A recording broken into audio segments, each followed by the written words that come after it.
السلام علیکم ورحمۃ اللہ وبرکاتہ۔ الحمد للہ رب العالمین، والصلاة والسلام علی اشرف الانبیاء والمرسلین وعلی آلہ واصحابہ اجمعین، اما بعد۔ محترم و مکرم سامعین، ناظرین و حاضرین کرام، الحمدللہ جامعہ انوارہ کے زیر اہتمام مختلف کتابوں کی آڈیو اور ویڈیو ریکارڈنگ کا سلسلہ جاری ہے۔ نعمت الباری شرح صحیح بخاری کی ریکارڈنگ کا سلسلہ ہم نے شروع کیا۔ کتاب الوضو پچھلے درس میں الحمدللہ پانی کے بارے میں کہ پانی اگر انسان کے جسم سے، باب الماء الذی یغسل بہ شعر الانسان، یہ تفصیلی بحث اس پر ہم بیان کر چکے ہیں۔ اب اسی عنوان کے تحت آج کے درس کا بھی آغاز ہو رہا ہے۔ اللہ تبارک و تعالیٰ سے دعا ہے کہ اللہ تبارک و تعالیٰ ہماری اس عمل کو اخلاص کے ساتھ جاری رکھنے کی توفیق عطا فرمائے، اور جو کچھ ہم یہاں پڑھ رہے ہیں، سن رہے ہیں، اس پر عمل کرنے کی توفیق عطا فرمائے۔ پچھلے درس کا جو باب تھا، آج جو باب شروع ہو رہا ہے، تو آج کے باب کا عطف پچھلے باب پر ہے، تو اب معطوف علیہ کو ایک ساتھ لائیں گے تو باب پورا ایک ساتھ کیسے ہو جائے گا؟ باب الماء الذی یغسل بہ شعر الانسان وسؤر الکلاب وممرھا فی المسجد، یعنی جس پانی سے انسان کا بال دھویا گیا ہو اس کا شرعی حکم، اور کتوں کا جھوٹا اور ان کا مسجد میں گزرنا، اس کا بیان۔ یہ اب یہ پورا تسلسل ایک ساتھ آ گیا۔ بتا رہے ہیں اس کا عطف بھی عنوان پر ہے، یعنی اس باب کے دو جز ہیں، یعنی جس پانی سے انسان کا بال دھویا گیا ہو جو سابق میں گزر چکا ہے اس کا حکم، اور کتے کے جھوٹے پانی اور ان کے مسجد میں گزرنے کا حکم۔ تو یہ دو حصے ہیں اس کے، تو پہلا حصہ پچھلے درس میں بیان کر دیا گیا ہے اس باب کا، دوسرا حصہ اب یہاں شروع کر رہے ہیں۔ امام بخاری علیہ الرحمہ فرماتے ہیں: وقال الدہری اذا ولغ الكلب في اناء ليس له وضوء غيره يتوضأ به، وقال سفیان هذا الفقه بعینه، يقول الله تعالى فلم تجدوا ماء فتيمموا وهذا ماء وفي النفس منه شيء يتوضأ به ويتيمم۔ اور زہری نے کہا، زہری ایک راوی ہیں، انہوں نے کہا جب کتا کسی برتن میں منہ ڈال دے اور انسان کے پاس کوئی اور پانی نہ ہو جس سے وہ وضو کرے تو وہ اس پانی سے وضو کرے، یعنی کہتے ہیں کہ کتا اگر کسی برتن میں منہ ڈال دے اور انسان کے پاس اس کتے کا منہ ڈالا ہوا جو برتن ہے اور جو پانی ہے اس کے علاوہ اور کوئی پانی موجود نہیں ہے تو زہری کہتے ہیں کہ اسی سے وضو کر لے۔ سفیان کہتے ہیں یہ بعین ہی فقہ ہے۔ کیونکہ اللہ تبارک و تعالیٰ فرماتے ہیں، اللہ فرماتا ہے پس تم پانی نہ پاؤ تو تیمم کرو، کیونکہ حکم بھی ہے کہ پانی اگر نہ پائے تو تیمم کر لیں، اور یہ پانی ہے اور اس سے دل میں کچھ تردد ہے، تو اس پانی سے وضو کرے اور تیمم کرے۔ تو اب حضرت سفیان بیان کرتے ہیں کہ پانی تو موجود، حکم تیمم کا کب ہے؟ جبکہ پانی موجود نہ ہو، لیکن یہاں پانی موجود ہے لیکن اس پانی میں تھوڑا سا تردد ہے، شک ہے، آیا وہ پانی پاک ہے یا ناپاک ہے، تو لہٰذا پانی سے وضو بھی کر لے اور ساتھ ہی ساتھ تیمم بھی کر لے، تاکہ کراہت جو دل میں پیدا ہو رہی ہے وہ بھی کیا ہے، ختم ہو جائے۔ یہاں سفیان سے مراد سفیان ثوری ہے، انہوں نے کہا جب کتے کے جھوٹے کے سوا اور کوئی پانی نہ ہو تو اس سے وضو کرے، اور چونکہ دل میں اس سے کچھ تردد، یعنی پس و پیش، کیا آیا وہ پانی سے وضو کیے ہیں تو وضو ہوا یا نہیں ہوا، تو یہ تردد ہو رہا ہے، اسے تردد کہتے ہیں، پس و پیش ہونا، ہوا ہے یا نہیں ہوا ہے، کسی ایک بات پر متفق نہیں ہونا بلکہ شک پیدا ہونا، تو اس کو تردد کہا جاتا ہے۔ تو اس کے بعد تیمم بھی کر لے، جیسے یہاں پر ابھی ہم بتائیں۔ چونکہ سفیان نام کے ایک سفیان بن عیینہ ہے اور سفیان ثوری ہے، تو یہاں سفیان مطلق ذکر ہے تو بتا رہے ہیں صاحب نعمت الباری کہ یہاں سفیان سے مراد سفیان ثوری ہے۔ حدیث بیان کر رہے ہیں حدثنا مالک بن اسماعیل قال حدثنا اسرائیل عن عاصم عن ابن سیرین قال قلت لعبیدة عندنا من شعر النبی صلی اللہ علیہ وسلم اصبناه من قبل انس او من قبل اہل انس فقال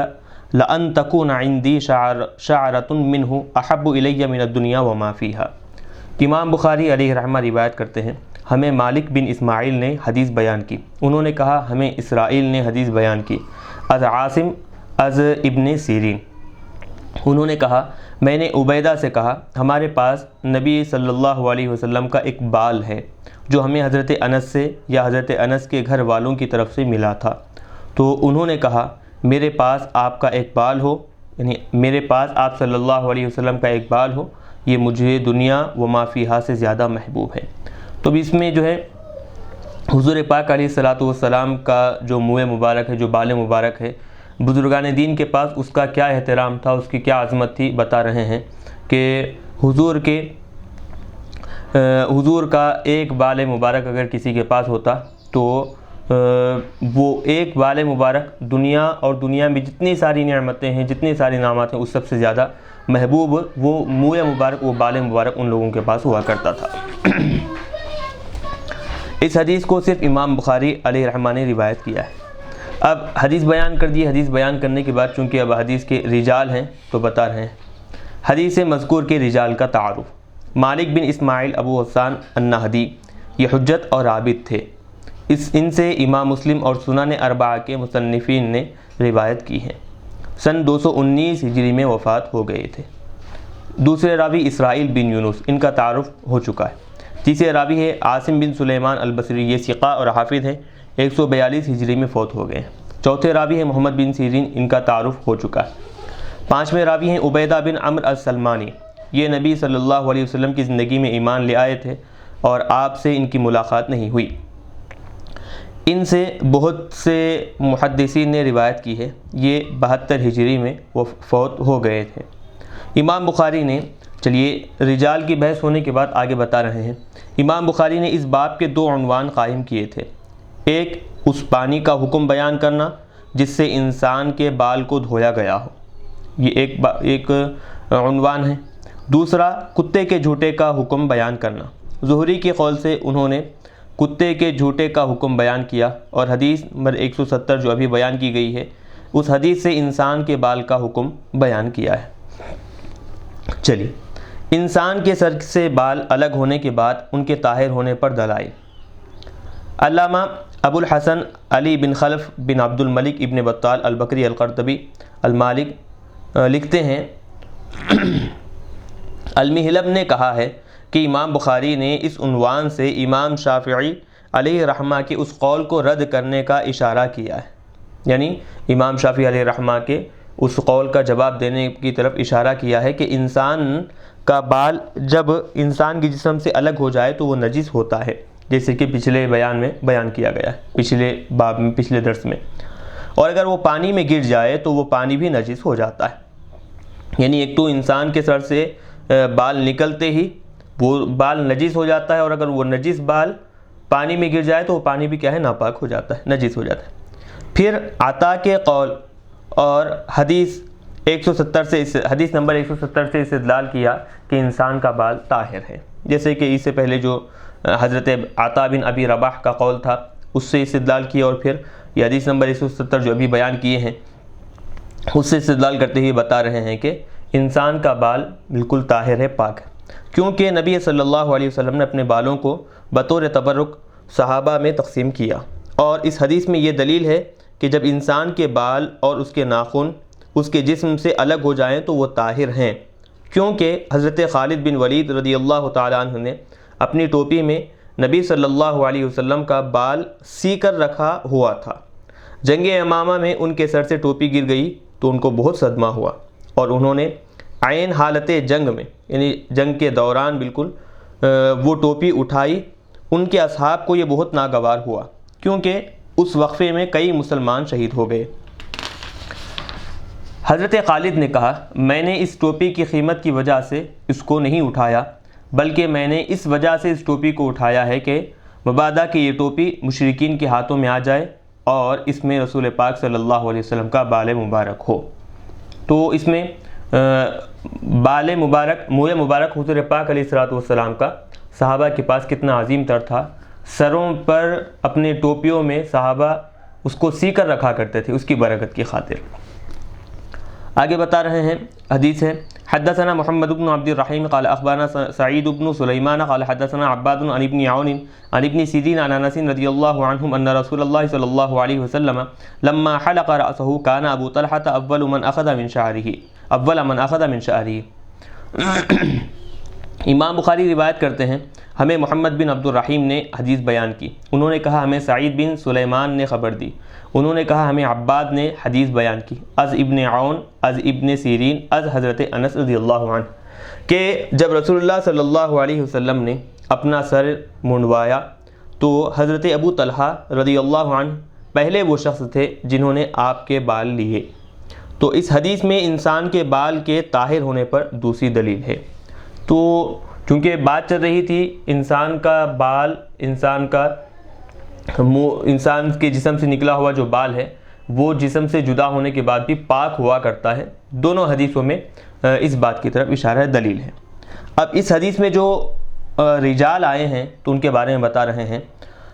حدیث مذکور کے رجال کا تعارف، محمد بن عبد الرحمن صاعقہ ان کا تعارف ہو چکا ہے۔ دوسرے راوی ہیں سعید بن سلمان الضبی، ان سے امام بخاری اور امام ابو داؤد نے روایت کی ہے، انہوں نے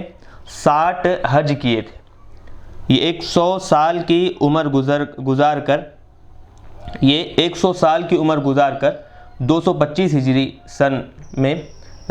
وہ فوت ہو گئے۔ عباد بن عوام یہ ثقہ اور صدوق تھے، امام احمد نے کہا یہ مسترب الحدیث تھے، اور محمد بن سعد نے کہا کہ یہ متشیع تھے۔ ہارون نے ان کو گرفتار کر کے پھر رہا کر دیا تھا، یہ 185 ہجری میں فوت ہو گئے تھے۔ عبداللہ بن عون یہ تابعی ہیں اور اپنے زمانے میں سید القراء تھے، ان کا تعارف ہو چکا ہے۔ محمد بن سیرین، حضرت انس بن مالک رضی اللہ عنہ، حضرت ابو طلحہ انصاری رضی اللہ عنہ، یہ ان کا بتا رہے ہیں کہ ان کا تعارف بھی ہو چکا ہے۔ کون سے؟ محمد بن سیرین کا اور حضرت انس بن مالک رضی اللہ عنہ کا۔ ہاں البتہ حضرت ابو طلحہ انصاری رضی اللہ عنہ یہ حضرت ام سلیم جو حضرت انس کی والدہ تھیں ان کے خاوند تھے۔ حضرت ابو طلحہ کا نام زید بن سہل بن الاسود البخاری تھا، یہ بدر، احد اور تمام مشاہد میں رسول پاک صلی اللہ علیہ وسلم کے ساتھ حاضر تھے، یعنی تمام غزوات میں حضور کے ساتھ شریک تھے۔ سن 23 ہجری میں مدینے میں فوت ہو گئے۔ حضرت عثمان بن عفان رضی اللہ عنہ نے ان کی نماز جنازہ پڑھی۔ چلیے، یہ انصار کے نقباء میں سے تھے، انہوں نے 92 احادیث روایت کی۔ امام بخاری اور امام مسلم 2 حدیثوں پر متفق ہیں، امام بخاری ایک حدیث کے ساتھ منفرد ہیں اور امام مسلم دوسری ایک حدیث کے ساتھ منفرد ہیں۔ حضرت انس بیان کرتے ہیں کہ جنگ حنین میں حضرت ابو طلحہ نے 20 کافروں کو قتل کیا تھا۔ جنگ احد میں وہ بہت بڑی آزمائش میں مبتلا ہوئے اور نبی صلی اللہ علیہ وسلم کا دفاع کرتے ہوئے ان کا ایک ہاتھ شل ہو گیا تھا۔ حضرت انس نے کہا نبی صلی اللہ علیہ وسلم کی وصال کے بعد یہ 40 سال زندہ رہے اور جنگ جمل میں شہید کیے گئے۔ چلیے اب بتا رہے ہیں کہ نبی اکرم صلی اللہ علیہ وسلم نے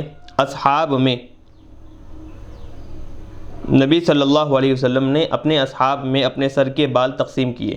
اس سے معلوم ہوا کہ اپنے اصحاب کو عطیات دے کر انہیں خوش رکھنا چاہیے۔ یہ ایک عنوان ایک کیا ہے سائیڈ ہیڈنگ بنائے ہیں، احباب کو عطیات عطا کرنا، یعنی دوست احباب ہے اور ساتھ ہی ساتھ کیا کہیں گے کہ قریبی رشتہ دار ہیں، ان لوگوں کو تحفے، تحائف، عطیہ وغیرہ دینا، اور اس کے بارے میں جو دیگر مسائل ہیں۔ اس حدیث سے مسائل اخذ ہو رہے ہیں، نکالے جا رہے ہیں۔ ایک تو یہ کہ اس میں چونکہ حضور صحابہ کو منہ مبارک تقسیم کیے تھے تو اس سے دوست احباب میں کیا ہے اپنے ساتھیوں میں کوئی بھی چیز عطا کرنا دینا یہ سنت ہے۔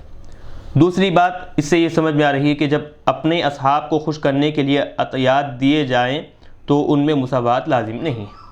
یعنی جب دوست احباب کو خوش کرنے کے لیے جب کوئی چیز دی جا رہی ہے تو اس میں مساوات سب کو برابر دینا یہ ضروری نہیں ہے۔ نبی صلی اللہ علیہ وسلم کی اقتداء کی وجہ سے سر کا منڈانا سنت یا مستحب ہے۔ تو اب دیکھیں حضور کے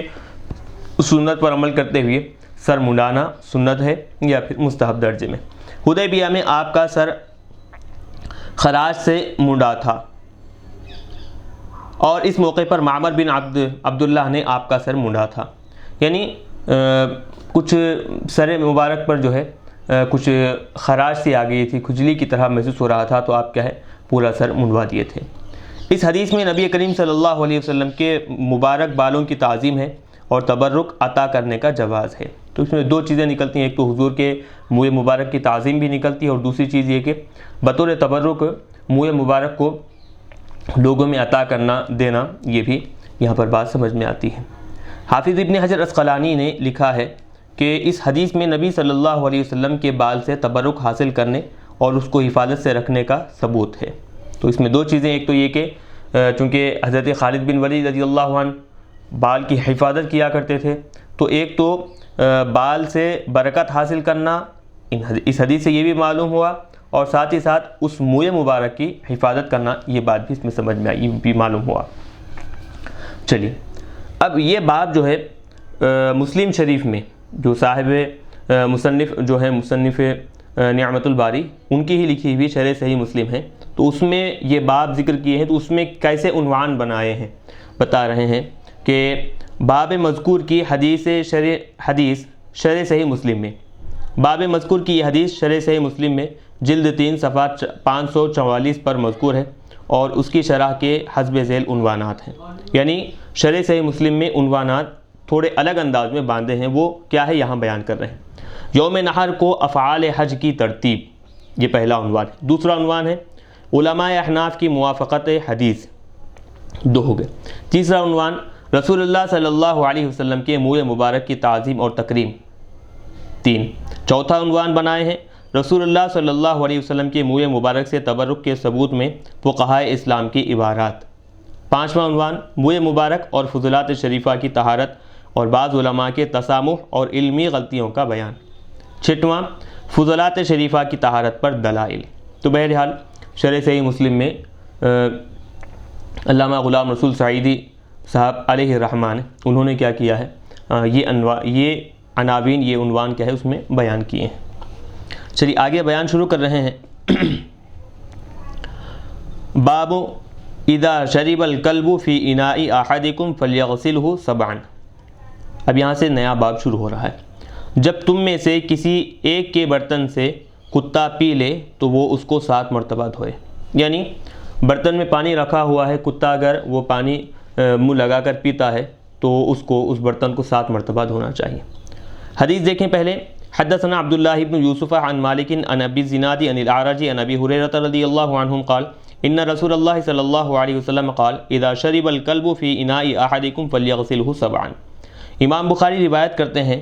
ہمیں عبداللہ بن یوسف نے حدیث بیان کی از امام مالک از ابی الزناد از اعرج از حضرت ابو ہریرہ رضی اللہ عنہ.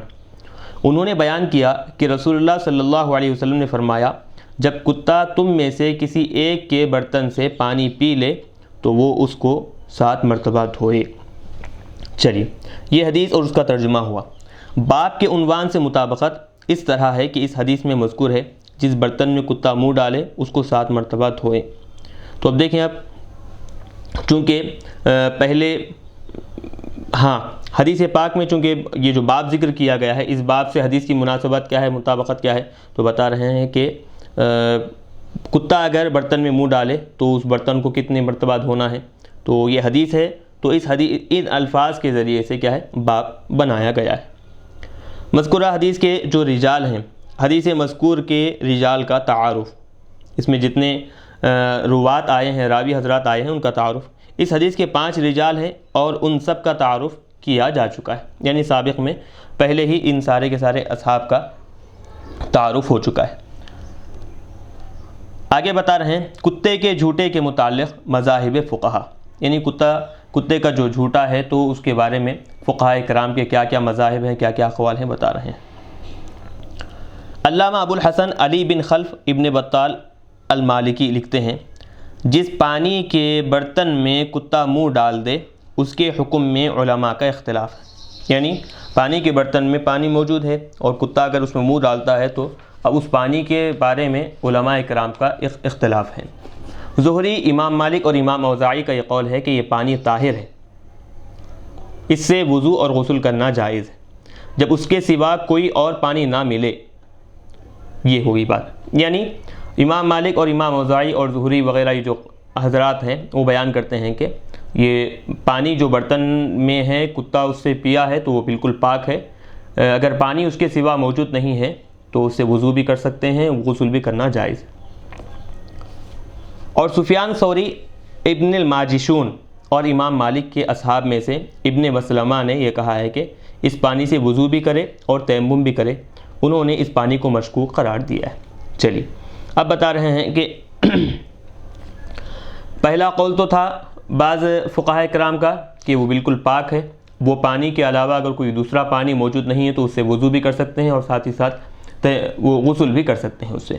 دوسرا قول بتا رہے ہیں کہ یہ پانی چونکہ اب مشکوک ہو گیا ہے تو لہٰذا وضو تو کرے اس کے ساتھ ساتھ، لیکن اس کے بعد کیا کریں کہ وضو کرنے کے بعد تیمم بھی کر لے تاکہ جو شک باقی ہے پانی پاک ہے یا ناپاک ہے وہ شک بھی کیا ہے ختم ہو جائے۔ امام ابو حنیفہ، ان کے اصحاب لیث، امام شافعی اور ابو ثور کا مذہب یہ ہے کہ جس پانی کے برتن میں کتا منہ ڈال دے وہ پانی نجس ہے۔ اب دیکھیں، اب امام شافعی علیہ رحمہ کا مسلک بھی آ گیا اس میں اور ساتھ ہی ساتھ امام ابو حنیفہ کا مسلک بھی آ گیا۔ یہ دونوں کا مسلک یہ ہے کہ کتا جب برتن میں پانی ڈالتا ہے تو وہ پانی کیا ہے ناپاک اور نجس ہو جاتا ہے۔ ابن القصار مالکی نے کہا ہے کہ کتے کے جھوٹے کے پاک ہونے پر دلیل یہ ہے کہ آپ نے اس کے جھوٹے برتن کو 7 مرتبہ دھونے کا حکم دیا، اور اگر اس میں نجاست ہوتی تو آپ اس کو 1 مرتبہ دھونے کا حکم دیتے، کیونکہ نجاست کو دھونے میں عبادت یہ ہے کہ اس کو زائل کیا جائے، نہ یہ کہ اس کو کئی مرتبہ دھویا جائے۔ ہاں اب دیکھیں یہاں پر بتا رہے ہیں کہ جو مالکی جو حضرات ہیں وہ کہتے ہیں کہ پاک ہونے پر جو دلیل دیے ہیں کہ کتے کا جھوٹا پاک ہے، تو وہ اس حدیث سے استدلال کر رہے ہیں کہ حضور پاک علیہ الصلوۃ والسلام نے کہا ہے کہ کتا اگر برتن میں منہ ڈالے تو 7 مرتبہ اس برتن کو دھوئیں گے۔ اگر واقعی اگر ناپاک ہوتا، وہ پانی ناپاک ہوتا تو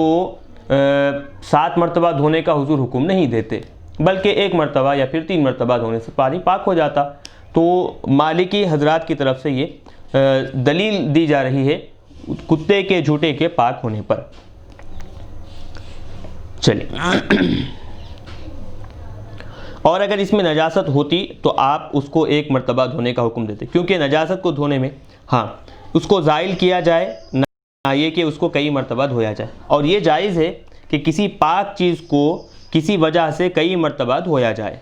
جیسے اعضائے وضو کو 2 مرتبہ اور 3 مرتبہ دھویا جاتا ہے، حالانکہ غرض 1 مرتبہ دھونے سے پوری ہو جاتی ہے۔ اور امام مالک نے کہا ہے کہ جب کتا کھانے میں منہ ڈال دے تو وہ کھانا کھایا جائے گا، اور حدیث پر عمل کرنے کے لیے اس برتن کو 7 مرتبہ دھویا جائے گا۔ تو امام مالک علیہ رحمہ کے پاس کتے کا جھوٹا بالکل پاک ہے، اور اگر کھانے میں بھی منہ ڈالتا ہے تو وہ کیا ہے بالکل پاک سمجھا جائے گا۔ نیز ابن القصار مالکی نے کہا ہے کہ کتوں کے طاہر ہونے پر دلیل یہ ہے، شریعت میں یہ ثابت ہے کہ طاہر وہ چیز ہے جس سے نفع اٹھانے کو بغیر کسی ضرورت کے ہمارے لیے مباح کر دیا گیا ہو، جبکہ اس سے نفع نہ اٹھانا بھی ہماری قدرت میں ہو، اور نجس وہ چیز ہے جس سے نفع اٹھانے سے ہمیں منع کر دیا گیا ہو، جبکہ اس سے نفع اٹھانا ہماری قدرت میں ہو، اور اس پر دلائل قائم ہیں کہ بغیر کسی ضرورت کے کتوں سے نفع اٹھانا جائز ہے، جیسے شکاری کتے ہیں اور کھیتوں اور مویشیوں کی حفاظت کے کتے ہیں۔ اور کتے کے جھوٹے برتن کو 7 مرتبہ دھونے کا حکم تغلیظاً ہے، کیونکہ مہمانوں اور گزرنے والوں کے خوف کی وجہ سے انہی کتوں کو رکھنے سے منع کیا گیا تھا۔ چلیے اب یہاں پر امام مالک علیہ رحمہ ان کے جو دلائل ہیں کتے کا جھوٹا پاک ہے اس پر یہ دلائل ایک کے بعد ایک پیش کرتے گئے۔ اب بتا رہے ہیں کتے کے جھوٹے کے متعلق فقہائے احناف کا مذہب، امام اعظم ابو حنیفہ کا کیا مذہب ہے کتے کے جھوٹے کے بارے میں، اس مذہب اور ساتھ ہی ساتھ اس کے دلائل بھی یہاں پر پیش کریں گے۔ علامہ بدر الدین محمود بن احمد عینی حنفی لکھتے ہیں اس باب کی حدیث اس پر دلالت کرتی ہے کہ کتے نجس ہیں، کیونکہ طہارت یا تو حدث سے حاصل ہوتی ہے یا نجس سے۔ یہاں پر حدث تو ہے نہیں، اس لیے یہ متعین ہو گیا کہ کتے کے منہ ڈالنے سے برتن نجس ہو جائے گا، اسی لیے اس کو 7 مرتبہ دھونے کا حکم دیا ہے، کیونکہ کتا جب پانی کے برتن میں منہ ڈالے گا تو اس کا لعاب یعنی اس کا تھوک جو ہے برتن میں لگے گا، اور لعاب اس کے گوشت سے پیدا ہوتا ہے، تھوک جو ہے کتے کے گوشت سے پیدا ہوتا ہے، اور اس سے معلوم ہوا کہ اس کا گوشت نجس ہے، کتے کا گوشت نجس ہے اور اس کا جھوٹا بھی نجس ہے۔ تو اب یہاں احناف استدلال کر رہے ہیں، اپنی دلیل پیش کر رہے ہیں کہ بات دراصل یہ ہے کہ کتا جب برتن میں منہ ڈالتا ہے تو اس سے اس کا تھوک جو ہے پانی میں مل جاتا ہے، اور تھوک جو بنتا ہے کتے کا ہو یا پھر کسی بھی چیز کا ہو، کسی بھی جانور کا ہو، کسی بھی انسان کا ہو، تو وہ تھوک جو ہے دراصل اس کے جسم اس کے گوشت سے بنتا ہے۔ تو لہٰذا اب کتے کا گوشت چونکہ ناپاک ہے تو اس سے بننے والا جو تھوک ہے وہ بھی ناپاک ہو جائے گا، تو اب وہ ناپاک تھوک جو ہے پانی میں ملا ہے تو وہ پانی بھی کیا ہے، ناپاک ہو جائے گا۔ امام مالک اور امام بخاری علیہم الرحمہ جو کتے کو پاک کہتے ہیں، ان کے نزدیک کتے کے جھوٹے برتن کو 7 مرتبہ دھونے کا حکم تعبدی ہے۔ بتا رہے ہیں کہ کتے کے منہ ڈالنے سے برتن کے نجس ہو جانے پر ہماری دلیل یہ حدیث ہے، یعنی کتا جب برتن میں منہ ڈالتا ہے تو برتن ناپاک ہو جاتا ہے، ہمارے لیے دلیل ہے یہ۔ حضرت ابو ہریرہ رضی اللہ عنہ بیان کرتے ہیں کہ رسول اللہ صلی اللہ علیہ وسلم نے فرمایا، جب کتا کسی برتن میں منہ ڈال دے تو اس کو پاک کرنے کا طریقہ یہ ہے کہ اس کو 7 مرتبہ دھوئے، اور پہلی بار مٹی سے دھوئے۔ پہلی مرتبہ کیا ہے، مٹی سے اس برتن کو رگڑے، پھر اس کے بعد 7 مرتبہ پانی سے اس کو دھو لے۔ اس حدیث میں آپ نے کتے کے جھوٹے برتن کو پاک کرنے کا طریقہ بتایا ہے۔ اس سے معلوم ہوا کہ کتے کا جھوٹا برتن نجس ہے، کتے کا جو جھوٹا برتن ہے وہ کیا ہے، نجس ہے، اور اس کو 7 مرتبہ دھونا تعبدی حکم نہیں ہے بلکہ حصول طہارت کا حکم ہے، یعنی طہارت حاصل کرنے کے لیے یہ حکم دیا گیا ہے، اور 7 مرتبہ دھونا استحباب کے لیے ہے، ورنہ طہارت 3 مرتبہ دھونے سے بھی حاصل ہو جاتی ہے۔ یعنی جو حدیث میں جو ذکر کیا گیا ہے کہ کتا اگر برتن میں منہ ڈالے تو اس برتن کو 7 مرتبہ دھونا ہے، تو یہ مستحب حکم دیا گیا ہے، ورنہ پاکی جو ہے برتن تو 3 مرتبہ دھونے سے پاک ہو جاتا ہے۔ مستحب طور پر حکم دیا گیا ہے کہ 7 مرتبہ دھو لیں استحبابی طور پر، تاکہ پاکی زیادہ حاصل ہو جائے۔ اس کی دلیل یہ حدیث ہے، حضرت ابو ہریرہ رضی اللہ عنہ نے فرمایا، جب کتا کسی برتن میں منہ ڈال دے تو اس چیز کو گرا دو، یعنی برتن میں جو چیز رکھی ہوئی ہے اس کو گرا دو، اور اس برتن کو 3 مرتبہ دھو، یعنی جو اس کے اندر کھائی جانے والی یا پھر پیے جانے والی چیز ہے تو اس کو گرا دو، اس کو 3 مرتبہ دھو، تو اس میں 3 مرتبہ دھونے کا حکم ہے۔ تو معلوم یہ ہوا کہ 3 مرتبہ دھونا یہ سنت ہے، 7 مرتبہ دھونا یہ مستحب درجے میں رکھا گیا ہے۔ باب مذکور کی حدیث شرح صحیح مسلم میں، یعنی جو ابھی باب جو گزرا ہے وہ شرح صحیح مسلم میں جلد 1 صفحہ 957 پر مذکور ہے، اس کی شرح کے حسب ذیل عنوانات ہیں، یعنی شرح صحیح مسلم میں اسی باب کے عنوانات کچھ الگ انداز میں بنائے گئے۔ وہ کیا ہے بتا رہے ہیں۔ پہلا عنوان، کتے کے جھوٹے برتن کو پاک کرنے کے متعلق ائمہ ثلاثہ کا نظریہ، یہ ایک عنوان بنائیں۔ دوسرا عنوان ہے کتے کے جھوٹے برتن کو پاک کرنے کے متعلق امام ابو حنیفہ کا نظریہ۔ تو یہ 2 عنوان شرح صحیح مسلم میں غلام رسول سعیدی علیہ الرحمہ وہ کیا ہے بنائے ہیں۔ چلیے حدیث بیان کر رہے ہیں یہاں۔ حدثنا اسحاق قال اخبرنا عبد الصمد قال حدثنا عبد الرحمن بن عبد الله بن دینار سمعت ابی عن ابی صالح عن ابی ہریرہ عن النبی صلی اللہ علیہ وسلم ان رجلا رأى كلبا يأكل الثرى من العطش فأخذ الرجل خفه فجعل يغرف له به حتى أرواه فشكر الله له فأدخله الجنة۔ امام بخاری روایت کرتے ہیں، ہمیں اسحاق نے حدیث بیان کی، انہوں نے کہا ہمیں عبد الصمد نے خبر دی، انہوں نے کہا ہمیں عبد الرحمن بن عبداللہ بن دینار نے حدیث بیان کی، انہوں نے کہا میں نے اپنے والد سے سنا، از ابی صالح از حضرت ابو ہریرہ رضی اللہ عنہ از نبی صلی اللہ علیہ وسلم، یعنی وہ ابو صالح سے اور وہ حضرت ابو ہریرہ رضی اللہ عنہ اور حضرت ابو ہریرہ حضور پاک علیہ الصلوۃ والسلام سے روایت کر رہے ہیں کہ ایک شخص نے دیکھا کہ ایک کتا پیاس کی وجہ سے کیچڑ کھا رہا تھا، پھر اس شخص نے اپنے موزے کو پکڑا اور اس کتے کے لیے چلو میں پانی لیا حتیٰ کہ خوب پانی پلا کر اس کتے کو سیراب کر دیا۔ اللہ تعالیٰ نے اس کے اس فعل کی قدر افزائی کی اور اس کو جنت میں داخل کر دیا۔ قدر افزائی کرنا یعنی وہ جو عمل کیا تھا، کتے کو جو پیاسا تھا تو اس کو پانی پلایا تھا، اس عمل کی اللہ تبارک و تعالیٰ نے قدر کی اور پھر اللہ تبارک و تعالیٰ نے اس عمل کی وجہ سے اس کو جنت میں داخل کر دیا۔ اس حدیث میں جو رجال ہیں اس کے بارے میں بتا رہے ہیں کہ حدیث مذکور کے رجال کا تعارف۔ پہلے اسحاق بن منصور، امام مسلم نے کہا کہ یہ ثقہ مامون ہے، ائمہ میں سے ہیں، 251 ہجری میں فوت ہو گئے تھے۔ ان سے امام بخاری، امام مسلم اور امام ترمذی، امام نسائی اور امام ابن ماجہ نے روایت کی ہے۔ دوسرے راوی ہیں عبد الصمد بن عبد الوارث، ان کا تعارف ہو چکا ہے۔ تیسرے راوی ہے عبد الرحمن بن عبداللہ بن دینار المزنی، یہ حضرت ابن عمر رضی اللہ عنہما کے آزاد کردہ غلام ہیں۔ عبد الرحمن بن عبداللہ جو ہیں یہ حضرت عبداللہ ابن عمر کے آزاد کردہ غلام ہیں۔ ان میں کلام کیا گیا ہے لیکن یہ صدوق ہیں۔ ان سے امام بخاری نے روایت کی ہے، امام مسلم نے نہیں کی، اور امام ابو داود، امام ترمذی اور امام نسائی نے روایت کی ہے۔ چوتھے راوی ہیں ان کے والد عبداللہ بن دینار، یہ بھی حضرت ابن عمر کے آزاد کردہ غلام تھے، یہ تابعی ہیں، یہ قوی نہیں ہیں۔ پانچویں راوی ہیں ابو صالح الزیات ذکوان، ان کا تعارف ہو چکا ہے۔ چھٹواں راوی حضرت ابو ہریرہ رضی اللہ عنہ۔ چلیے، اس حدیث میں چونکہ ایک لفظ آیا ہے فشکر اللہ لہ، تو اب اللہ شکر بجا لائے گا، کیا مطلب اس کا؟ تو اس کے بارے میں بتا رہے ہیں۔ اس حدیث میں مذکور ہے اللہ تعالیٰ نے اس کا شکر کیا، ذکر کیا گیا ہے کہ اللہ نے اس کا شکر ادا کیا، یعنی وہ جو بندہ کتے کو پانی پلایا تھا اس کا شکر ادا کیا۔ تو کیا مطلب اس کا بتا رہے ہیں؟ شکر کا معنی ہے احسان اور انعام کرنے والے نے جو نعمت عطا کی ہے اس پر اس کی تعریف کرنا، یعنی احسان کرنے والا جو احسان کیا ہے یا پھر انعام دینے والا جو نعمت عطا کیا ہے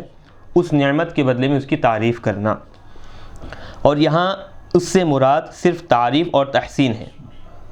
یعنی اللہ تعالیٰ نے اس شخص کے اس نیک کام کو سراہا اور اس کی قدر افزائی کی۔ یعنی جو آدمی پیاسے کتے کو اپنے موزے سے پانی نچوڑ کر پلایا تھا تو یہ ایک نیک عمل تھا، اللہ نے اس نیک عمل کی کیا ہے، ایک تو قدر افزائی کی اور دوسرے اس کام کو سراہا۔ اس سے یہ مراد ہے، یا اس سے مراد ہے کہ اللہ تبارک و تعالیٰ نے اس کے اس نیک کام کی جزا دی، بدلہ دیا، اور کسی کا شکر ادا کرنا بھی در حقیقت اس کی نیکی کی جزا دینا ہوتا ہے۔ چلیے، ایک سوال یہ ہے کہ یہ واقعہ کب ہوا؟ یہ جو اوپر حدیث میں بیان کیا گیا کتے کو پانی پلانے کا، یہ واقعہ کب پیش آیا؟ اس کا جواب یہ ہے کہ بنی اسرائیل کے زمانے کا واقعہ ہے، اسی لیے اس شخص کا نام نہیں لیا گیا ہے، یہ بنی اسرائیل کے زمانے کا واقعہ ہے۔ اللہ تبارک و تعالیٰ کی بے نیازی۔ اس حدیث سے معلوم ہوا کہ جانوروں کے ساتھ بھی نیکی کرنی چاہیے۔ اس شخص نے ایک کتے کے ساتھ نیکی کی، اللہ تعالیٰ نے اس کو جنت میں داخل کر دیا۔ ایک عورت نے ایک بلی کو باندھ کر رکھا، نہ اس کو کچھ کھانے کو دیا، نہ اس کو آزاد کیا کہ وہ باہر جا کر کچھ کھا لیتی، وہ بھوک سے مر گئی، تو اللہ تعالیٰ نے اس عورت کو دوزخ میں ڈال دیا۔ اس سے معلوم ہوا کہ اللہ تعالیٰ بے نیاز ہے، ایک کتے کو پانی پلانے پر جنت عطا کر دیتا ہے اور ایک بلی پر ظلم کرنے سے دوزخ میں ڈال دیتا ہے۔ حدیث مذکور سے، یعنی جو حدیث ابھی ذکر کی گئی ہے اس سے کتے کے طہارت پر استدلال اور اس کا جواب، یعنی کتے کے پاک ہونے پر جو حدیث میں ابھی ذکر کیا گیا ہے تو اس سے استدلال کیا گیا، اس کا جواب بھی دیا گیا ہے۔ علامہ ابن بطال مالکی لکھتے ہیں کہ محلب نے کہا ہے کہ اس حدیث میں یہ دلیل ہے کہ کتے کا جھوٹا پاک ہے، کیونکہ اس شخص نے اپنے موزے میں پانی بھرا اور اس موزے سے کتے کو پانی پلایا، اور اس میں کوئی شک نہیں کہ اس موزے میں اس کتے کا جھوٹا پانی باقی رہا،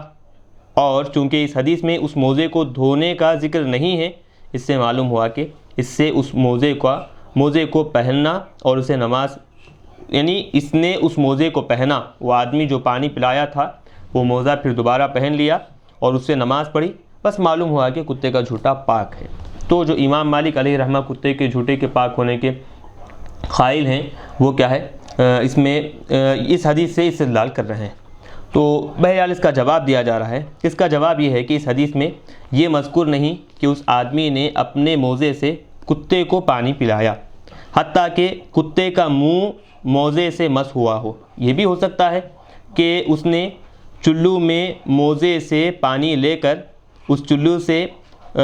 پانی کتے کے منہ میں ڈالا ہو. یعنی اس حدیث میں صراحت کے ساتھ ذکر نہیں ہے کہ وہ پورا موزہ جو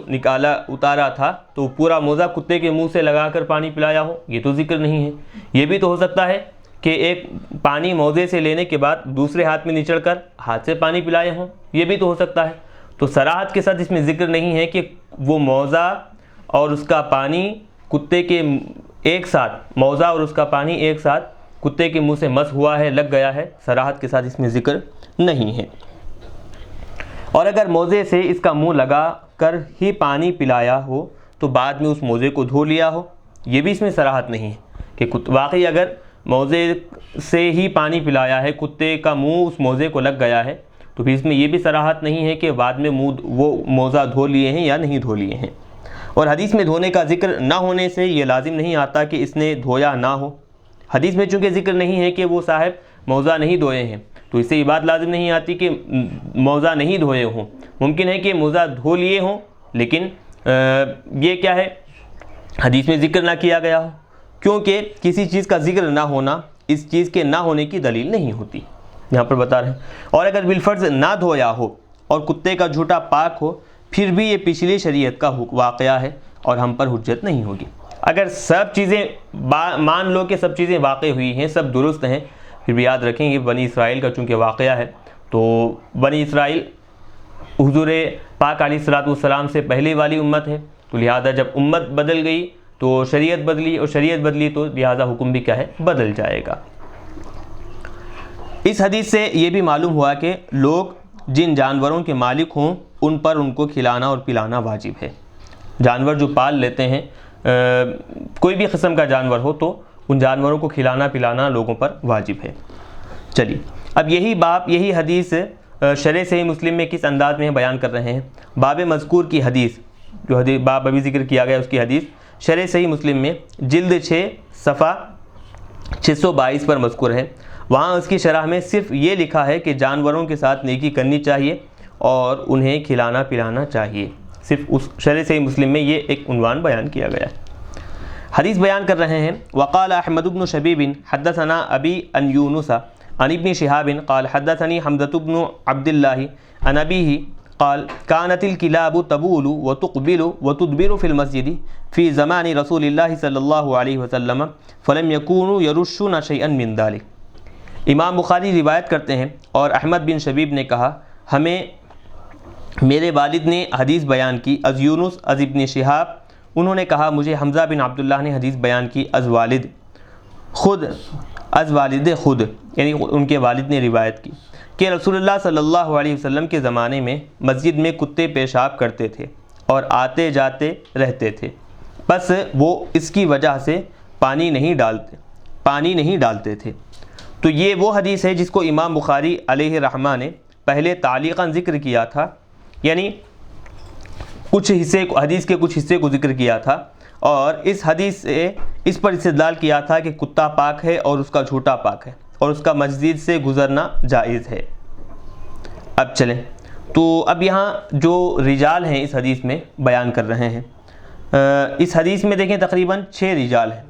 تو بتا رہے ہیں کہ احمد بن شبیب بن سعید تمیمی البصری، یہ امام بخاری کے شیخ ہیں، استاد ہیں. انہوں نے اس حدیث کے علاوہ ان کی کوئی اور روایت ذکر نہیں کی. یہ صدوق ہیں. امام نسائی نے ان کی روایت ذکر کی. یہ 200 ہجری میں 200 ہجری کے بعد مکے میں فوت پائے ہیں. دوسرے راوی ہیں ان کے والد شبیب، یہ یونس کے اصحاب میں سے ہیں اور تجارت کے لیے بصرہ آتے جاتے رہتے تھے. تیسرے راوی ہیں یونس بن زید ایلی اور چوتھے راوی ہیں ابن شہاب. ان دونوں کا تعارف پہلے ہو چکا ہے. پانچویں راوی حمزہ بن عبداللہ بن عمر بن خطاب، ابو عمار الخرشی العدوی المدنی التابعی، یہ ثقہ ہے اور قلیل الحدیث ہے، یعنی بہت کم حدیثیں ان سے روایت ہیں۔ چھٹویں راوی ان کے والد حضرت عبداللہ بن عمر۔ چلی، یہ روات کا مختصر تعارف ہوا۔ اب حدیث میں جو مسائل ذکر کیے گئے ہیں اس کے بارے میں بتا رہے ہیں کہ مسجد میں کتوں کے آنے جانے اور پیشاب کرنے کی توجیہ، یعنی اس کی کیا وجہ ہوگی، اس کی کیا علت ہوگی، بتا رہے ہیں۔ چونکہ اس حدیث میں یہ ذکر ہے کہ رسول اللہ صلی اللہ علیہ وسلم کے زمانے میں کتے مسجد میں آتے جاتے تھے اور پیشاب بھی کرتے تھے، اور رسول اللہ صلی اللہ علیہ وسلم نے اس کو مقرر رکھا اور مسجد کو دھونے کا حکم نہیں دیا، یعنی آتے جاتے رہتے تھے تو وہ بھگانے کا حکم بھی حضور نے نہیں دیا، بلکہ ویسے ہی عمل جاری رہا، اور پیشاب بھی کرتے تو اس کو دھونے کا حکم بھی نہیں دیا۔ اس سے امام بخاری علیہ رحمہ نے یہ استدلال کیا ہے کہ کتے پاک ہیں، اور بظاہر اس سے یہ معلوم ہوتا ہے کہ کتوں کا پیشاب بھی پاک ہو، لیکن یہ بہت بعید ہے۔ کتوں کے پیشاب کرنے سے مسجد کی زمین نجس ہو جاتی تھی، اور اس کو دھونے کا حکم اس لیے نہیں دیا جاتا تھا کہ زمین خشک ہونے کے بعد پاک ہو جاتی ہے۔ تو یہاں اس کا جواب بھی دے رہے ہیں کہ امام بخاری علیہ رحمہ ایک تو یہ بات بتائے ہیں کہ کتے پاک ہیں، بہرحال ایک الگ مسئلہ ہے، لیکن پیشاب کرنے کے بعد بھی مسجد کو دھونے کا حکم کیوں نہیں دیے، تو اس کی وجہ بتا رہے ہیں کہ وجہ اس کی دراصل یہ ہے کہ زمین پر جب پیشاب کرتے ہیں، کوئی بھی چیز ہو، کتوں کا خاص طور پر چونکہ تذکرہ ہے تو بتا رہے ہیں، تو پیشاب سوکھتے ہی وہ زمین کا حصہ کیا ہے، پاک ہو جاتا ہے، تو الگ سے دھونے کی ضرورت نہیں ہے، خشک ہونے کے بعد پاک ہو جاتی ہے۔ اور چونکہ شروع میں مسجد میں دروازے نہیں تھے، ابتدائی اسلام میں چونکہ مسجد میں دروازے نہیں تھے، اسی لیے کتے مسجد میں آتے جاتے تھے، اور ظاہر ہے کہ کتے مسجد میں اسی وقت آتے جاتے ہوں گے جب مسجد میں کوئی نمازی نہیں ہوتا ہوگا۔ تو اب ایسی صورت میں نمازی نہیں ہے، کتا اگر آ کر پیشاب کر دیا ہے تو نمازی کے آنے تک وہ زمین کا جو حصہ جہاں پیشاب کیا گیا ہے وہ حصہ کیا ہے، سوکھ جاتا تھا، تو اسی لیے کیا ہے، پانی بہانے دھونے کا حکم آقا علیہ الصلوۃ والسلام نہیں دیتے۔ یہ ایک تو بات ہوگی، تو مسجد میں آنے جانے اور پیشاب کو نہ دھونے کا جو حکم تھا یہ تو بتا دی۔ اب اس سے امام بخاری علیہ رحمہ جو استدلال کیے ہیں کہ کتا پاک ہے، تو اب اس کا جواب دے رہے ہیں۔ کتوں کو طاہر کہنے والوں کا رد، یعنی جو لوگ کہتے ہیں کہ کتا پاک ہے ان کو جواب، اور کتوں کے مسجد میں پیشاب کرنے کی مزید توجیحات، اور مزید جو ہے کہ کتے مسجد میں پیشاب کرتے تھے اور پھر اس کو دھونے کا حکم کیوں نہیں دیا، اس کے مزید کیا کیا وجوہات ہیں اب یہاں بیان کر رہے ہیں۔ اس حدیث میں ان لوگوں کی کوئی دلیل نہیں ہے جو کہتے ہیں کہ کتے طاہر ہیں اور ان کا پیشاب بھی طاہر ہے۔ اس میں صراحت کے ساتھ نہ کتے کے پاک ہونے پر دلیل ہے، نہ کتے کا پیشاب پاک ہونے پر دلیل ہے، کیونکہ اس پر اتفاق ہے کہ کتوں کا پیشاب نجس ہے۔ پہلے مسجد بند نہیں کی جاتی تھی اور کتے ان میں آتے جاتے تھے اور پیشاب بھی کرتے تھے، مگر نبی صلی اللہ علیہ وسلم کو ان کے پیشاب کرنے کا علم نہیں تھا، اور نہ آپ کے اصحاب کو اس کا علم تھا، اور نہ راوی کو یہ علم تھا کہ کتوں نے کس جگہ پیشاب کیا ہے، اور اگر اس کا علم ہوتا تو ضرور نبی صلی اللہ علیہ وسلم اس جگہ کو دھونے کا حکم دیتے، جیسا کہ آپ نے اعرابی کے پیشاب کرنے کے بعد اس جگہ کو دھونے کا حکم دیا۔ یہ اس پر دلیل ہے کہ پیشاب جس کا بھی ہو وہ نجس ہے۔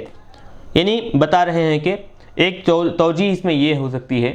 کہ مسجد میں کتے آ کر پیشاب کیے ہیں، حضور کو اس بات کا علم نہیں، نہ صحابہ کو علم ہے، نہ راوی کو علم ہے، ورنہ اگر علم ہوتا تو واقعی حضور پاک علیہ الصلوۃ والسلام مسجد کے اس حصے کو دھونے کا حکم دیتے۔ کیونکہ جیسے وہ ہے کہ ایک اعرابی مسجد میں آئے اور پیشاب کرنے لگے تو حضور پاک علیہ الصلوۃ والسلام صحابہ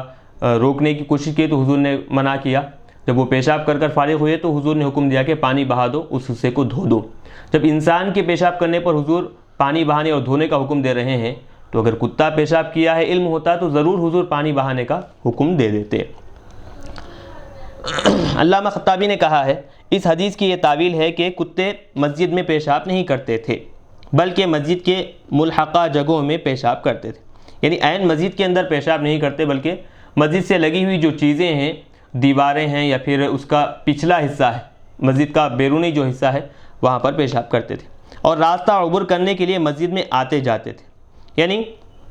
راستہ پار کرنے کے لیے کیا ہے وہ کتے مسجد میں آیا جایا کرتے تھے، کیونکہ یہ جائز نہیں ہے کہ کتوں کو رات میں مسجد میں آنے دیا جائے حتیٰ کہ وہ پیشاب کر کے مسجد کو نجس کریں۔ ان کا مسجد میں آنا جانا نادر اوقات میں ہوتا تھا، اور اس دور میں مسجد کے دروازے نہیں تھے جس سے کتوں کے آنے میں رکاوٹ ہوتی۔ بہرحال یہ ساری چیز اس میں بتا رہے ہیں کہ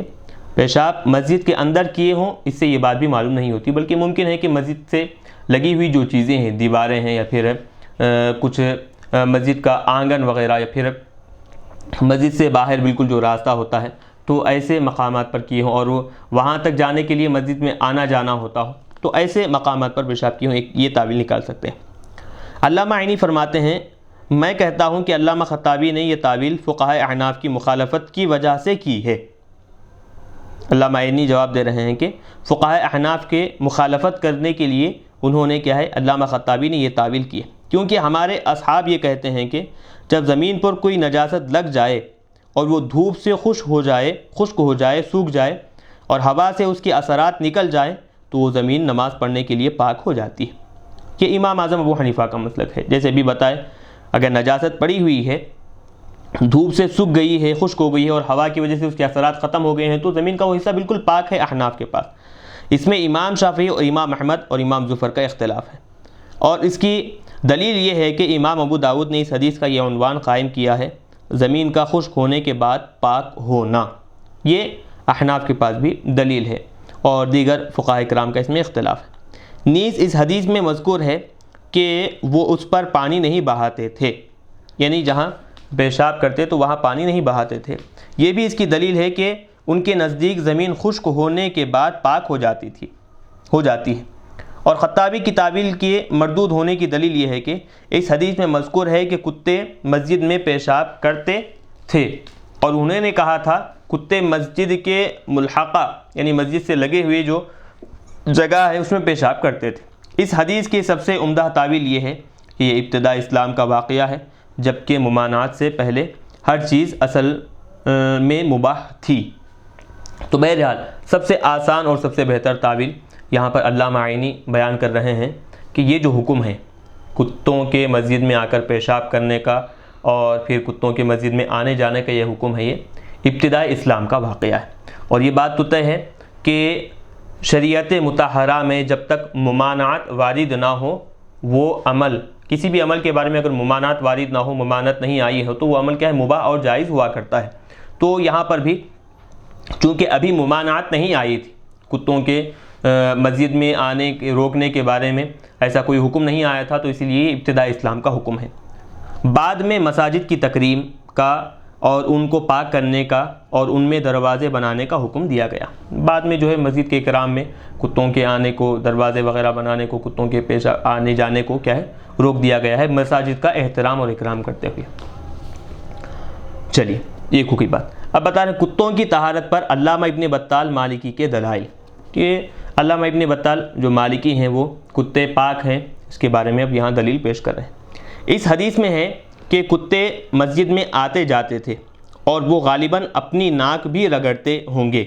اور پانی کو چاٹتے ہوں گے اور کھانے کا بچا کچا بھی کھاتے ہوں گے، کیونکہ مسجد میں مسافر طلبہ رہتے تھے اور وفود بھی آتے رہتے تھے اور مسجد اہل صفہ کا مسکن تھا۔ اگر کتے نجس ہوتے تو ان کو مسجد میں داخل ہونے سے منع کر دیا جاتا، کیونکہ اس پر اتفاق ہے کہ نجاست کو مسجد سے دور رکھا جائے، جیسے قرآن مجید میں ہے انما المشرکون نجس فلا یقربوا المسجد الحرام بعد عامہم ھذا، کہ مشرکین محض نجس ہیں، سو اس سال کے بعد وہ مسجد حرام کے قریب نہ آئیں۔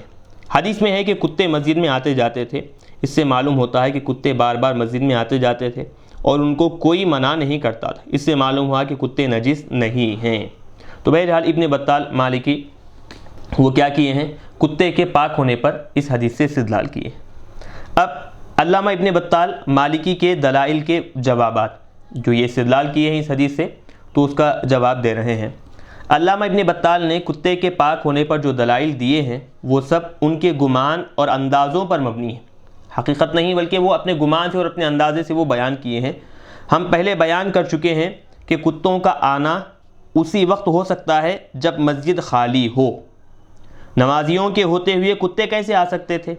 اس لیے کسی کے منع کرنے یا نہ کرنے کا کیا سوال تھا۔ نیز کتے کا صرف لعاب نجس ہے، اس کا جسم نجس نہیں ہے،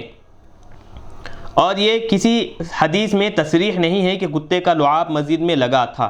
یہ صرف ابن بطال اپنے گمان سے کہے ہیں کہ اس کا کتا مسجد کی دیواروں کو چاٹا ہو یا پھر زمین کو چاٹا ہو یا پھر اس کا لعاب زمین پر پڑا ہو، یہ صرف ان کا گمان ہے۔ کسی حدیث میں صراحت کے ساتھ یہ ذکر نہیں ملتا، اور حدیث میں جو کتوں کے مسجد میں پیشاب کرنے کا ذکر ہے اس کی توجیح میں علامہ ابن بطال نے ایک لفظ بھی نہیں لکھا، یعنی مسجد میں پیشاب کرنے کا جو حکم ہے، کتے مسجد میں پیشاب کرتے تھے، تو اپنا علامہ ابن بطال اس کے بارے میں کوئی دلیل، کوئی کیا ہے اپنی طرف سے استدلال نہیں کیے ہیں۔ بہرحال حافظ ابن حجر عسقلانی نے علامہ ابن بطال کا رد کرتے ہوئے لکھا ہے کہ علامہ ابن بطال نے کہا ہے کہ اصحاب صفہ مسجد میں کھاتے پیتے بھی تھے، اور کتوں کی عادت ہے کہ وہ کھانے پینے کی چیزیں ڈھونڈ کر کھاتے ہیں، اور جب کھائیں گے تو ان کا لعاب بھی گرے گا۔ اس کا جواب یہ ہے، علامہ ابن بطال یہ جو بتائے ہیں، یہ جو دلیل پیش کیے ہیں، تو حافظ ابن حجر عسقلانی اس کا جواب دیتے ہیں۔ اس کا جواب یہ ہے کہ اس میں مسجد کے طہارت میں شک ہوگا، اور پہلے مسجد کی طہارت کا یقین تھا، اور یقین شک سے زائل نہیں ہوتا۔ یعنی اب بتا رہے ہیں کہ اگر مان بھی لیں کہ کھائے ہوں کتے، کوئی بچی کچی چیز تلاش کر کر کھائے ہوں، اس کو استعمال کیے ہوں، اگر مان بھی لیں گے تو بات یہ ہوگی کہ زیادہ سے زیادہ یہ کتوں کا ذکر آنے سے پہلے، کتوں کے مسجد میں داخل ہونے سے پہلے مسجد کی طہارت بالکل یقین تھی، بالکل متفقہ طور پر، پکے طور پر کیا ہے، مسجد بالکل پاک تھی، اس کے پاک ہونے میں کسی قسم کا شک و شبہ نہیں تھا۔ لیکن اب یہ جو کتے آئے ہیں، کھائے ہیں، ممکن ہو کھائے ہوں گے اور پھر اپنا لعاب تھوک وغیرہ جو ہے زمین پر لگائے ہوں گے، یہ شک ہے۔ تو ایک پہلے جو ہے طہارت وہ یقینی ہے، دوسرے نجاست کے بارے میں کیا ہے، شک ہے۔ تو ایک مقام پر جب یقین اور شک جمع ہو جاتے ہیں تو کیا ہے، یقین وہ شک کی وجہ سے ختم نہیں ہوتا، زائل نہیں ہوتا۔ تو اب اس قاعدے کے اعتبار سے کیا ہوا، اگر مان بھی لیں کہ کتے آئے تھے اور پھر لگے تھے، شک ہے، تو لہٰذا طہارت اس کی ویسے ہی باقی رہے گی، کیونکہ طہارت پاک ہونے کے بارے میں، اس مسجد کے حصے کے پاک ہونے کے بارے میں یقین ہے جو شک کی وجہ سے زائل نہیں ہوتا، اور یقین شک سے ظاہر نہیں ہوتا۔ نیز اس حدیث سے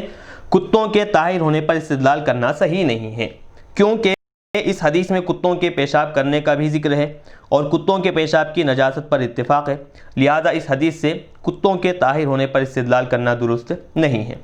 پھر اس پر یہ اعتراض کیا کہ بعض کے نزدیک کتوں کا کھانا جائز ہے، لہذا ان کے نزدیک کتوں کا پیشاب پاک ہوگا، اور ابن وہب مالکی نے کہا ہے کہ آدمی کی سوا تمام حیوانات کا پیشاب پاک ہے۔ دیکھیں اب دو چیزیں بتائے ہیں کہ بعض لوگوں کے پاس کتوں کا کھانا جائز ہے، تو لہٰذا جب ان کا کھانا جائز ہے تو ان کا پیشاب بھی پاک ہوگا، اور ابن وہب مالکی وہ بیان کرتے ہیں کہ انسان کے علاوہ سارے حیوانات کا پیشاب کیا ہے، پاک ہے۔ تو بہرحال یہ حافظ ابن حجر عسقلانی علیہ رحمہ علامہ ابن بطال کے رد میں یہ پوری بحث کیے ہیں، جوابات دیے ہیں۔ ہم اس سے پہلے حدیث نمبر 156 کی شرح میں کتاب الکبریٰ المدونۃ الکبریٰ کے حوالے سے لکھ چکے ہیں کہ امام مالک کے نزدیک تمام جانوروں کا پیشاب پاک ہے، اور بظاہر امام بخاری علیہ رحمہ کا بھی یہی موقف ہے کہ کتے کا پیشاب پاک ہے، اس لیے انہوں نے اس حدیث کو روایت کیا ہے اور اس کے خلاف انہوں نے کوئی تبصرہ نہیں کیا، اور نہ کتوں کے مسجد میں پیشاب کرنے کی کوئی تعویل کی۔ اس وجہ سے اس حدیث کی شرح میں علامہ عینی نے فرمایا ہے کہ امام بخاری نے اس حدیث سے کتے کے پیشاب کے طہارت پر استدلال کیا ہے۔ چلیے اب یہ پوری بحث یہاں پر ختم ہو گئی۔ حدیث بیان کر رہے ہیں، حدثنی حفص بن عمر قال حدثنا شعبۃ عن ابن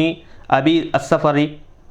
عن الشعبی عن عدی بن حاتم قال سألت النبی صلی اللہ علیہ وسلم فقال اذا ارسلت كلبك المعلم فقتل فكل واذا اكل فلا تاكل فانما امسك على نفسه قلت ارسل كلبي فاجد معه كلبا آخر قال فلا تاكل فانما سميت على كلبك ولم تسمي على كلب آخر۔ امام بخاری روایت کرتے ہیں، مجھے حفص بن عمر نے حدیث بیان کی، انہوں نے کہا ہمیں شعبہ نے حدیث بیان کی از ابن ابی الصفر از شعبی از حضرت عدی بن حاتم رضی اللہ عنہ، انہوں نے کہا میں نے نبی کرم صلی اللہ علیہ وسلم سے سوال کیا تو آپ نے فرمایا جب تم نے اپنا سدھایا ہوا کتا چھوڑا، یعنی کتے کو جو تعلیم دی جاتی ہے شکار کرنے کی، تو کتے کو شکار کی تعلیم دینا، کتے کو سدھانا کہتے ہیں اس کو، تو بتا رہے ہیں سدھایا ہوا کتا چھوڑا اور اس نے شکار کو قتل کر دیا، شکار کیا اور شکار کو قتل کر دیا تو تم کھا لو، اور جب اس نے اس میں سے کچھ کھا لیا تو تم اس کو مت کھاؤ، کیونکہ اس کتے نے اس کو اپنے لیے شکار کیا ہے۔ میں نے کہا میں اپنا کتا چھوڑتا ہوں، پھر میں اس کے ساتھ ایک دوسرا کتا پاتا ہوں۔ آپ نے فرمایا یعنی ایک سدھایا ہوا کتا ہے، دوسرا عام کتا ہے جس کو تعلیم نہیں دی گئی ہے، تو دونوں مل کر شکار کیے ہیں، تو بتا رہے ہیں پھر تم مت کھاؤ، کیونکہ تم نے اپنے کتے پر بسم اللہ پڑھی ہے اور تم نے دوسرے کتے پر بسم اللہ نہیں پڑھی ہے۔ چلیے، اس حدیث سے امام بخاری علیہ رحمہ نے اپنے موقف پر استدلال کیا ہے کہ کتے کا جھوٹا پاک ہے، یہاں سے بتا رہے ہیں۔ اب یہ جو حدیث ذکر کی گئی ہے، اس حدیث میں اس جو رجال ہیں اس کے بارے میں بتا رہے ہیں۔ حدیث مذکور کے رجال کا تعارف، پہلے جو رجال ہیں، پہلے جو صاحب ہیں وہ حفص بن عمر ہیں، دوسرے شعبہ بن الحجاج ہیں، تیسرے ابن ابی صفر الکوفی ہے، چوتھے الشعبی ہے۔ ان کا نام عامر ہے، ان کا تعارف ہو چکا ہے۔ پانچویں حضرت عدی بن حاتم ہیں، یہ سن 4 ہجری میں نبی صلی اللہ علیہ وسلم کی خدمت میں حاضر ہوئے۔ انہوں نے رسول اللہ صلی اللہ علیہ وسلم سے 66 احادیث روایت کی۔ امام بخاری اور مسلم ان میں سے 3 حدیثوں پر متفق ہیں اور امام مسلم 2 حدیثوں کے ساتھ منفرد ہیں۔ یہ مختار کے زمانے میں کوفہ آئے تھے، اس وقت ان کی عمر 120 سال تھی اور سن 100 ہجری میں قرقیسیہ میں فوت ہو گئے۔ ابو حاتم سجستانی نے لکھا ہے کہ حضرت عدی بن حاتم کی عمر 180 سال تھی۔ تو بہرحال یہاں پر جو راوی حضرت عدی بن حاتم ان کا مختصر تعارف کر رہے ہیں۔ چلیے، حدیث مذکور سے امام مالک کا کتے کے جھوٹے کی طہارت پر استدلال اور اس کا جواب۔ یہ جو حدیث ہے اس سے امام مالک علیہ رحمہ استدلال کرتے ہیں کہ دیکھو، شکار سدھایا ہوا جو کتا ہوتا ہے، چونکہ کتے کا جھوٹا پاک ہے، اسی لیے کلب معلم جو ہوتا ہے، سدھایا ہوا جو کتا ہے، وہ شکار اگر کرے اور اس جانور میں سے نہ کھائے تو وہ مالک کے لیے، وہ سدھارنے والے اور شکار کے لیے بھیجنے والے آدمی کے لیے وہ شکار جانور کا ہے حلال ہوتا ہے، پاک ہوتا ہے۔ تو اس سے امام مالک علیہ رحمہ استدلال کیے ہیں کہ کتے کا جھوٹا پاک ہے۔ اس حدیث میں مذکور ہے کہ سدھائے ہوئے کتے کا کیا ہوا شکار جائز ہے، کلب معلم اگر وہ شکار کرتا ہے تو وہ شکار جائز ہے، حالانکہ وہ شکار کو منہ سے پکڑ کر لاتا ہے اور اس سے اس کے منہ کا لعاب بھی شکار پر لگتا ہے، تھوک بھی لگتا ہے اس کا۔ اور نبی اکرم صلی اللہ علیہ وسلم نے یہ نہیں فرمایا کہ شکار کو دھو کر کھانا، اس سے معلوم ہوا کہ کتے کا جھوٹا پاک ہے۔ اسی وجہ سے امام مالک نے کہا ہے کہ اگر کتے کا لعاب نجس ہے تو شکاری کتے کا کیا ہوا، شکار کھانا کیسے جائز ہوگا۔ چلیے، اس میں امام مالک علیہ رحمہ اپنے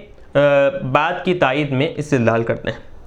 الاسماعیلی نے اس کا یہ جواب دیا ہے کہ اس حدیث میں یہ بتایا گیا ہے کہ سدھائے ہوئے کتے کا شکار کرنا زکوٰۃ یعنی پاکی اور ذبح کے قائم مقام ہے، یعنی سدھائے ہوئے کتے کا شکار کرنا یہ ذبح کے قائم مقام ہے، اور اس میں اس کی نجاست کا ثبوت ہے، نہ نفی کا۔ تو اب اس میں دیکھیں، اس سے یہ بات تو سمجھ میں نہیں آ رہی ہے کہ اس سے کتا ناپاک ہوا ہے یا ناپاک نہیں ہوا ہے، اور اس کے لعاب کے نجس ہونے کی دلیل یہ ہے، یعنی کتے کے لعاب کے نجس ہونے کی دلیل یہ ہے کہ آپ نے یہ نہیں فرمایا کہ شکار کے خون کو دھو لینا، کیونکہ جب وہ اپنی کونچلیوں سے شکار کو زخمی کرے گا تو اس کا خون تو نکلے گا، لیکن چونکہ مسلمانوں میں یہ مقرر اور معروف تھا کہ خون نجس ہے اور اس کو دھویا جاتا ہے، اسی لیے خون دھونے کو آپ نے ان کے عرف کے طرف مفوض کر دیا، یعنی ان کے عرف میں ان کے حوالے کر دیا۔ اسی طرح آپ نے کتے کے لعاب کے دھونے کو بھی ان کے عرف کی طرف مفوض کر دیا۔ ہاں پہلے پڑھ لیں، اس کے بعد ہم بتائیں گے، کیونکہ مسلمانوں کے نزدیک یہ مقرر اور معروف تھا کہ کتے کا جھوٹا نجس ہے، اور آپ نے اس کے جھوٹے برتن کو پاک کرنے کے لیے 7 مرتبہ دھونے کا حکم دے دیا ہے۔ تو بتا رہے ہیں اس میں چونکہ شکاری کتا اگر شکار کرے تو اس کا شکار پاک ہے، کھا سکتے ہیں،